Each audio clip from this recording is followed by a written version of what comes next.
tout ça, il y en a d'autres qui refusent cette loi. Et c'est l'occasion pour moi d'annoncer notre deuxième intervenante. Vous la connaissez aussi, un tonnerre, un triomphe pour Caroline Roux de l'Alliance Vita.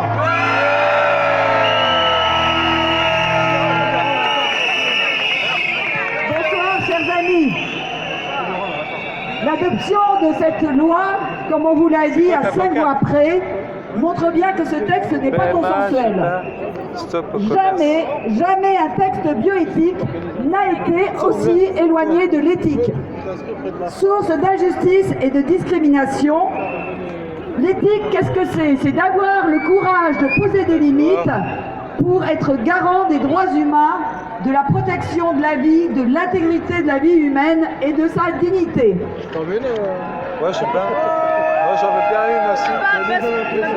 Si des tentatives peuvent être saluées de la part du Sénat pour amender le texte, les sénateurs ne sont pas parvenus à changer fondamentalement l'économie de ce texte qui aboutit justement à des contradictions et qui consacre une éthique à géométrie variable. Non, c'est pas la même. Quelle contradiction! D'abord, le Sénat a rajouté une mention « Nul n'a droit à l'enfant ». Et en même temps, à l'article suivant, il a étendu la PMA avec donneur à toute femme sans partenaire masculin, instituant de facto la PMA sans père.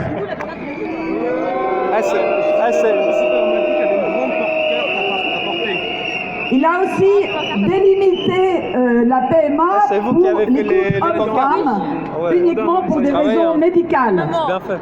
Les injustices gravissimes que nous dénonçons depuis plusieurs mois perdurent avec la fabrication artificielle d'enfants privés de père, et ce sont les droits de l'enfant qui sont vraiment bafoués. Les couples confrontés à l'infertilité sont paradoxalement les plus discriminés. Pire, l'instauration d'un plan fertilité qui avait été introduit par l'Assemblée nationale a été supprimée.